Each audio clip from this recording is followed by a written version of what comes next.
Hi everyone, I'm Chris Salviati, Chief Economist at Apartment List, and today I want to talk about how to track rent trends. This is a question that a lot of renters are asking me as they're trying to understand what's going on in their market, and I love that question. I think it's really important that we all try to keep tabs on what's going on in the housing markets where we live. It makes you a more informed consumer when you're going out there and trying to find a new place, sign a new lease.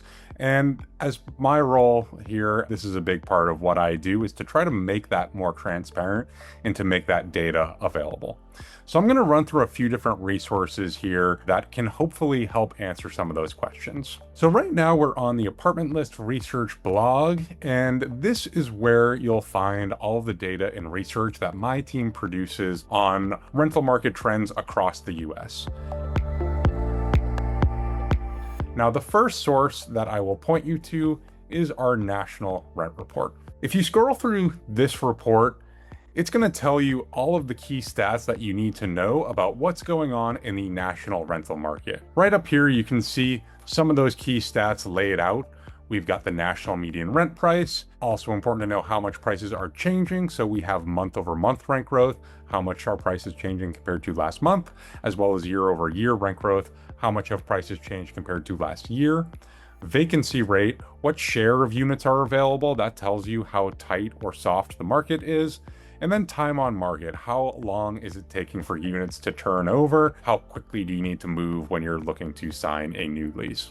And if you scroll through here, you will see our write-up of all these trends. They give a lot more context about what these numbers are, what they mean, how they've been evolving over time, and what's driving them. And then you'll also see these interactive data tools that default to showing the national trends here, but you can explore data for hundreds of cities across the US. We've got basically every major market covered in here, and you can look at the data at different geographic levels: city, county, metro, state. A lot to play around with in here. Most of the report itself is focusing on the national trends, but any of these charts you can play around with and find data for your market.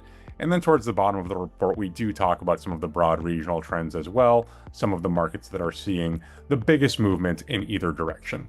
Okay, so we just talked about national trends, and it is, I think, really useful to have that context of the broad national landscape. But of course, what really matters is knowing what's going on in your specific market. Now, as I said, the National Rent Report does have data tools in there that allow you to explore data for your market, but we've also got these city level rent reports, which go a little bit more specific for individual cities. I'm showing San Francisco here, which is where I am personally based, but if you look at the URL here, you can follow this same URL structure, apartmentlist.com/rent report/state, two-letter state abbreviation, /city name. And that'll take you to the report for every city where we have data available. And if you scroll through this, it's going to run through a lot of those same key stats that we just talked about for the national report, but specific to your city. And again, I think it's really important to know what's going on in your city. Where I am in San Francisco, rents up 23% year over year. Huge increase. That's the fastest increase of any city in the country. So we're not going to focus too much on that right now, but just suffice it to say, if you're a renter in San Francisco right now, you don't have a ton of leverage, but that's not the case everywhere. To kind of give you an example here, let's look at Austin. Rents there down almost 4% per year. So knowing these trends really is important for arming yourself with all of the information that you need when you're going to sign a new lease. I think these reports are really helpful for laying out the data in a very clean way that just provides that written context of what these numbers mean.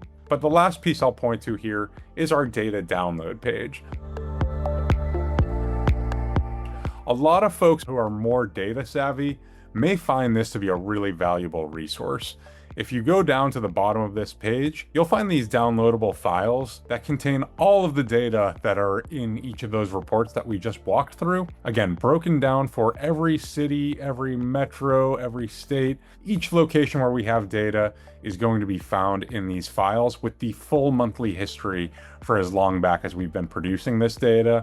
For the rent estimates, that goes back to 2017. So if you're someone who likes to get in there with numbers and do your own analysis, analysis, crunch some of this data for yourself, we make all of that available for you to do that. So to wrap up here, I think folks who want to know more about their market have a really good instinct there. I think it's really important to arm yourself with the most information you can when you're going to sign a new lease. And even before you sign that lease, just as you're getting your apartment search process underway, I would say taking a look at the trends in your market is one of the first steps you should undertake. And Apartment List makes a ton of this data available to you. So I hope that you'll take advantage of these resources. And if you have any questions about any of this data, feel free to reach out to our team. That contact information is also here on this page. So I hope this is helpful. Thanks and good luck in your apartment search.